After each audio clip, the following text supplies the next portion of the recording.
So hello guys, तर खूप दिवसांनी माझा ब्लॉग येतो कारण की मी खूप आजारी होते मध्यंतरी. म्हणजे मी 2-3 आठवडे तरी आजारी होते. मला खूप ॲसिडिटीचा त्रास होत होता, म्हणून मी व्हिडिओज वगैरे नाही बनवले ॲक्च्युली. आणि आमच्या इथे डांगे चौकामध्ये आज ते रॅली जाणार होते, सायकल रॅलीचं होतं इकडे काळेवाडीपासून ते रावेतपर्यंत. तर खूप जास्त गर्दी वगैरे होती, सगळं बंद केलेलं होतं. पण खूप भारी इव्हेंट होता हा. खरंच मला खूप जास्त आवडला. आमच्या घरापासून पण गेला, मीन्स आमच्या घरातून प्राधिकरणातून, आणि तिथून डांगे चौकातून पहिलं मी दोनदा बघितलेलं आहे हे रॅली. खूप छान होतं आणि खरंच खूप छान इव्हेंट ऑर्गनाईज पण केलेला होता. बट ठीक आहे, आपण तर काय पार्टिसिपेट नाही केलं ह्याच्यामध्ये आणि आपला काही चान्स पण नव्हता पार्टिसिपेट करायचा. ठीक आहे, हे गोष्ट वेगळी राहिली. पण खूप छान होता हा इव्हेंट. मला तर पर्सनली खूप आवडला आणि म्हटलं जरा बाहेर फिरून यावं. मग बुलेट काढली आणि मग मला नंतर कळलं की अरे त्याचं तर टायरच पंक्चर आहे.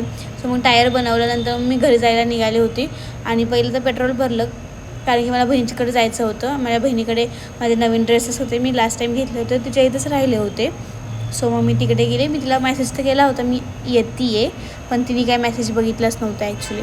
सो मग फायनली मी तिच्या इथं पोचली होती. मस्तपैकी माझे ड्रेसेस वगैरे घेतले होते तिच्या इथून. मग ड्रेसेस वगैरे घेतल्यानंतर मला मावशीकडे जायचं होतं आणि मग मावशीकडे निघाले. मावशी थोडंफार सामान देणार होती मला. सो मग मी ते घेतलं सामान. इकडं बिग बॉस बघत बसली होती माझी मावशीची मुलगी आणि मुलगा.